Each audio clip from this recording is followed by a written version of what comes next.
अस्सलाम वालेकुम स्टूडेंट्स, हम बात करने जा रहे हैं टी टेस्ट की। टी टेस्ट को हम देखेंगे कि हम इसको रिपीटेड मैयर डिज़ाइन और हमारे पास जो मैथ सब्जेक्ट डिज़ाइन है इसमें किस तरह से अप्लाई करते हैं, इसके क्या स्टेप्स होते हैं। हम न्यूमेरिकल प्रॉब्लम के साथ इसको डिस्कस करेंगे। इसमें टेस्ट स्टैटिस्टिक कैसे फाइंड आउट करते हैं और हमारे पास हाइपोथेसिस टेस्टिंग के जो 5 स्टेप्स हैं वो कैसे अप्लाई करते हैं, इफेक्ट साइज कैसे मैयर करते हैं, कॉन्स डी कैसे मैयर करते हैं।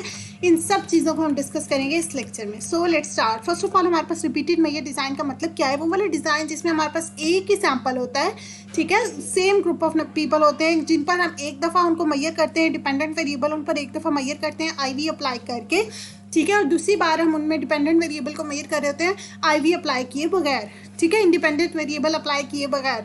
तो ये हमारे पास क्या होता है? रिपीटेड मैयर डिज़ाइन। मतलब आप एक ही सैम्पल को रिपीट करें, एक दफ़ा आईवी के बगैर और एक दफ़ा आईवी के साथ, ठीक हो गया। फॉर एग्जाम्पल हमने क्या किया है, हमने कुछ डिप्रेशन के पेशेंट्स लिए हैं, तो हमारा सैंपल क्या है? डिप्रेशन वाले पेशेंट्स, ठीक हो गया। हमने क्या किया, एक दफ़ा उनके डिप्रेशन लेवल को मैयर किया जब आपने अभी उन पर कोई ट्रीटमेंट, कोई थेरेपी अप्लाई नहीं की थी, ठीक है। जब आपने उन पर थेरेपी अप्लाई कर ली, अब दोबारा अब आपने उनका क्या किया, मैयर किया उनके डिप्रेशन लेवल को, ठीक है। तो डिप्रेशन लेवल हमारे पास क्या हुआ? डिपेंडेंट वेरिएबल हुआ, और जो आप उन पर थेरेपी अप्लाई करें वो हमारे पास आईवी होगा, इंडिपेंडेंट वेरिएबल।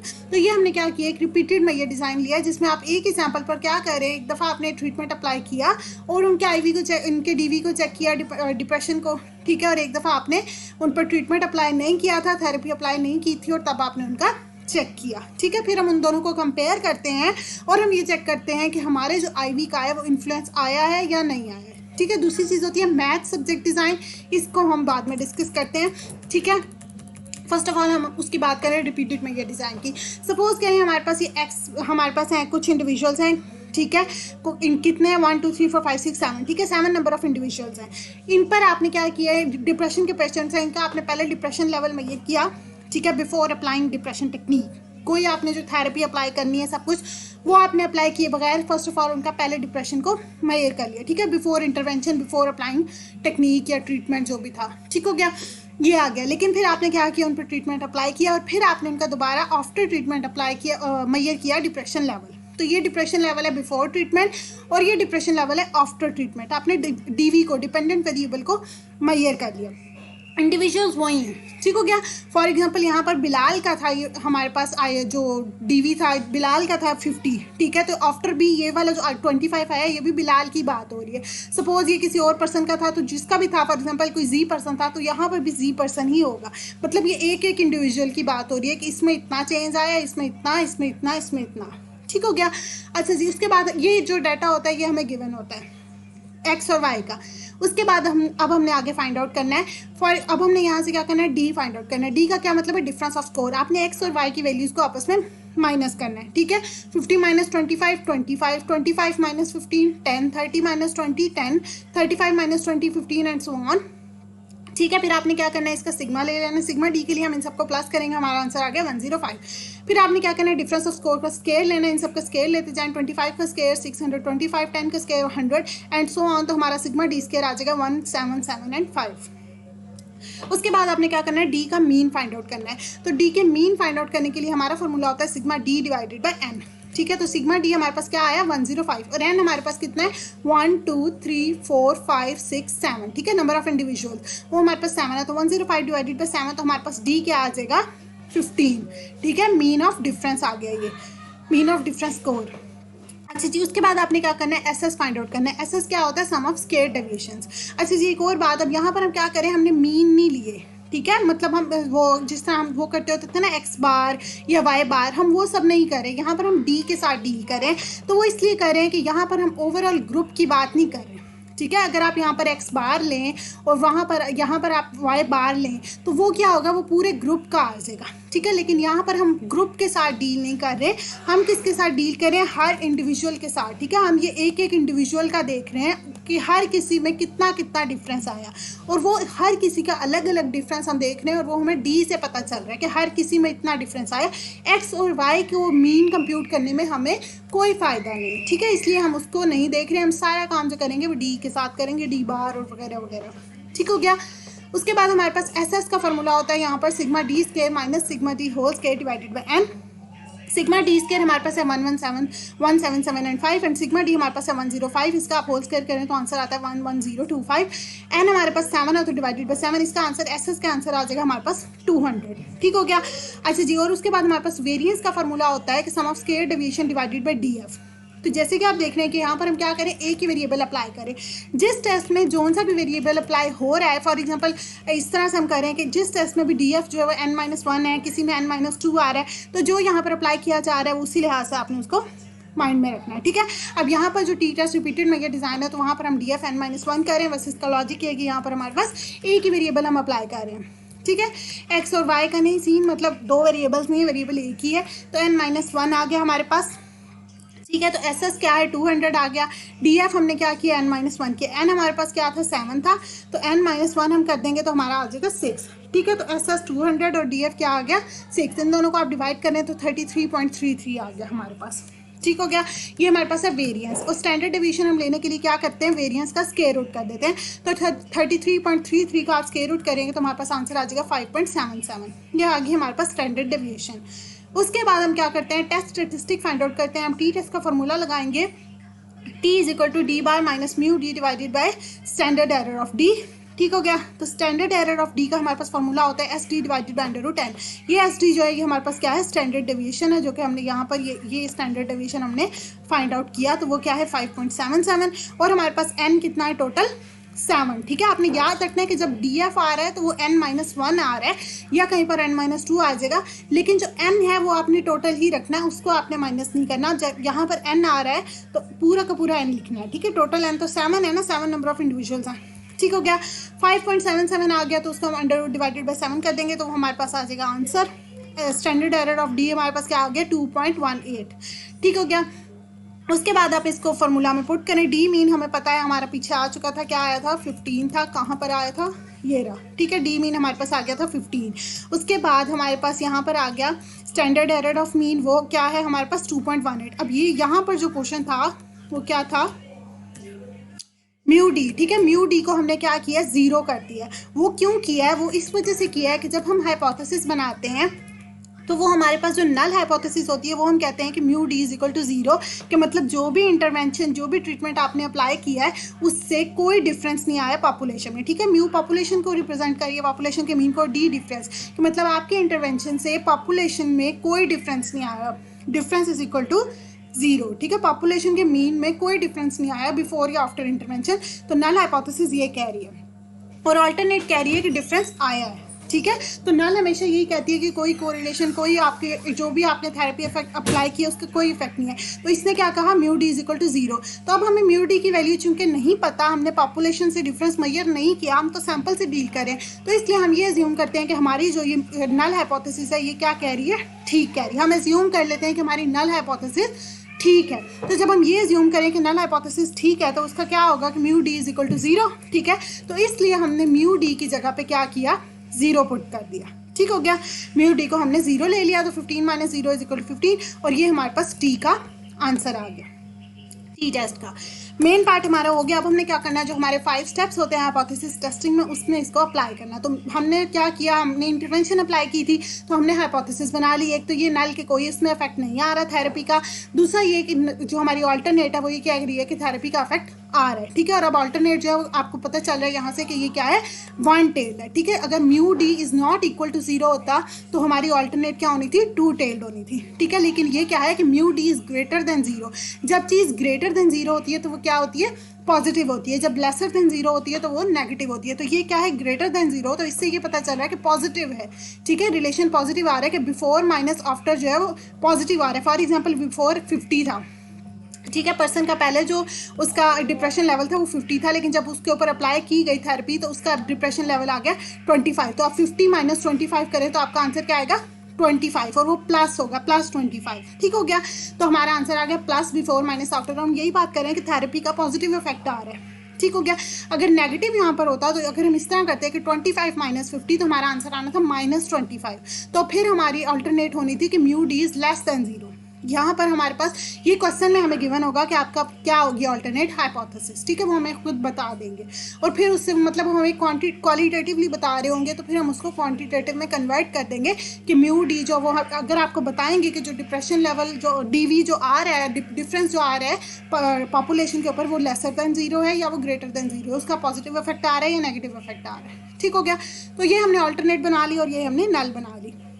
सेकेंड स्टेप हमारा होता है अल्फा और सीवी का, ठीक है, level of significance. Level of significance है सपोज करें 0.05, ये भी आपको क्वेश्चन में गिवन होता है, ठीक है, और वो वन टेल्ड है, टू टेल्ड है, एक तो ये बात क्वेश्चन में भी गिवन होती है, दूसरी हमें ये यहाँ से भी पता चल जाती है, ठीक है, कि म्यूडी ग्रेटर देन जीरो है तो ये पता चल रहा है कि वन टेल्ड है, अगर ये नॉट इक्वल टू जीरो होती तो ये टू टेल्ड होना था। ठीक हो गया। तीसरी बात है डी एफ, ठीक है, आपको पता कैसे चलेगा, अब आपने डी एफ देखना है या आपने एन देखना है, तो जो भी टेस्ट आप अप्लाई कर रहे हैं, अब यहाँ पर आप क्या करें, टी टेस्ट अप्लाई कर रहे हैं तो आप टी टेबल में जाके देखें, टी टेस्ट का टेबल है, ये देखें हमारे पास टी टेस्ट का टेबल है, तो इसमें आप देखें कि एक तो हमें क्या चीज़ चाहिए, हमें अल्फा की वैल्यू चाहिए और वो हमें हर टेस्ट में चाहिए, ठीक है, वन टेल्ड है, ये टू टेल्ड है, वो भी हमें हर टेस्ट में चाहिए, और दूसरी हमें यहाँ पर जो चीज़ चाहिए वो डी एफ है, ठीक है, तो अब हम फाइंड आउट करेंगे डी एफ। तो डी एफ क्या है, n-1, तो n हमारे पास क्या था 7, 7 - 1 करें तो 6 आ जाएगा। तो क्रिटिकल वैल्यू अब हम कैसे जानेंगे कि एक तो अल्फा क्या है, वन टेल्ड है और 0.05 है, ठीक है, वन टेल्ड है, ये वन टेल्ड है अल्फा, ठीक है, और 0.05 है। दूसरा हमारे डी एफ की क्या वैल्यू है 6, ठीक है, तो ये हमारा डी एफ है 6, तो अल्फा 0.05 और डी एफ 6, तो ये वैल्यू आ रही है,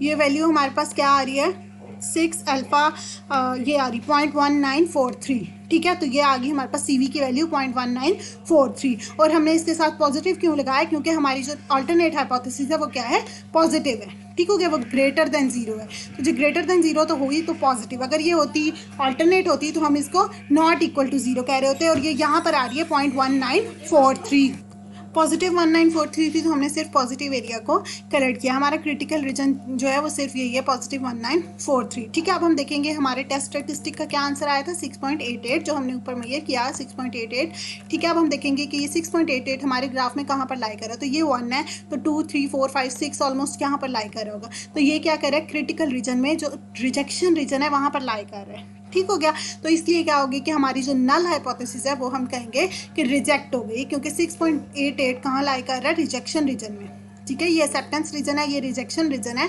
कलर्ड एरिया रिजेक्शन होता है, अनकलर्ड एरिया एक्सेप्टेंस होता है, तो ये रिजेक्शन एरिया में आ रहा है, तो इस वजह से हम क्या करेंगे कि हमारी नल हाइपोथेसिस जो है वो रिजेक्ट हो गई है, और जब नल रिजेक्ट हो गई है तो ये बात मतलब दूसरी जो थी अल्टरनेट वो एक्सेप्ट हो गई, और अल्टरनेट क्या कह रही थी कि थेरेपी का इफेक्ट आ रहा है और पॉजिटिव इफेक्ट आ रहा है। तो डिस्कशन में हम ये कहेंगे कि based on available evidence we conclude that therapy is effective in reducing depression, ठीक हो गया। उसके बाद एक और चीज़ आती है इफेक्ट साइज, ठीक है, इफेक्ट साइज हम किस तरह से मेजर करते हैं, तो वो हमारे पास उसका प्रोसेस होता है, उसका हमारे पास फॉर्मूला होता है, ठीक है। वैसे अगर हम देखें तो कोरिलेशन में जो हम इफेक्ट साइज मेजर करते थे वो था कोफिशिएंट ऑफ डिटर्मिनेशन, लेकिन यहाँ पर हमारा जो इफेक्ट साइज है वो होगा आर स्क्वायर, ठीक है, आर स्क्वायर है, तो R square is equal to T square divided by T square plus D F. वो जो कोफिशिएंट ऑफ डिटर्मिनेशन होता है वो भी आर स्क्वायर ही होता है, लेकिन वो हम उसको कोरिलेशन में देखते हैं, ठीक है, यहाँ पर हम उसको नहीं कहेंगे कोफिशिएंट ऑफ जो भी था, ठीक है, तो वो हम उसको यहाँ नहीं कहेंगे। R square is equal to T square divided by T square plus D F, तो टी स्क्वायर, टी हमारे पास क्या आया 6.88, हम इसका होल स्क्वायर ले लेंगे, तो टी का होल स्क्वायर आ गया, नीचे भी हमारे पास टी का होल स्क्वायर आ गया, डी एफ हमारा क्या था 6, हमने n-1 किया था, 7-1 किया, डी एफ हमारा 6 आ गया, इसको आप कंप्यूट करें हमारा आंसर आ रहा है 0.89, ठीक है। अब इसको हम वो करने के लिए, इंटरप्रेट करने के लिए हम इसको क्या करते हैं, परसेंटेज में कन्वर्ट कर देते हैं, ठीक है, तो ये हमारी परसेंटेज 0.89 को आप परसेंटेज में कन्वर्ट करने के लिए मल्टीप्लाई बाय 100 कर देंगे, तो इसको हम क्या करेंगे, हमारे पास 89% आ गया, तो ये 89% हमें ये बता रहा है, हम इससे ये इंटरप्रेट कर रहे हैं कि जो डिफरेंस आ रहा है, मतलब एक्स और वाई में जो चेंज आ रहा है वाई की वैल्यूज़ में, उसमें 89% चेंज जो है वो थेरेपी की वजह से आ रहा है, लेकिन बाकी जो 11% चेंज है वो अननोन है, वो कोई चांस फैक्टर्स हैं, कोई स्टैंडर्ड एरर है, कोई और सैम्पलिंग एरर है, उन सब से आ रहा है, ठीक है, लेकिन जो 89% चेंज है वो थेरेपी की वजह से आ रहा है, जो एक्स और वाई में चेंज आ रहा है, ठीक हो गया। अब ये जो होता है ना हमारे पास आर, ठीक है, ये हमारे पास एक मतलब जनरल है कोरिलेशन, लेकिन इसको हम क्या करते हैं, हम एफ टेस्ट, टी टेस्ट और नोवा हर किसी में फाइंड आउट कर लेते होते हैं, लेकिन जो हम इस तरह हर किसी में फाइंड आउट कर लेते होते हैं उनको हम कहते हैं जनरल इफेक्ट साइज, ठीक है, जिस तरह ये आर स्केयर है। लेकिन कुछ इफेक्ट साइज होते हैं जो स्पेसिफिक होते हैं, जो किसी किसी टेस्ट में ही सिर्फ अप्लाई होते हैं। अब जिस तरह ये कोहन्स डी है, ये सिर्फ टी टेस्ट में फाइंड आउट होता है और बाकियों में नहीं करते इसको। तो इसका हमारे पास क्या होगा, स्पेसिफिक इफेक्ट साइज होते हैं, ठीक है, जो किसी किसी में अप्लाई होते हैं।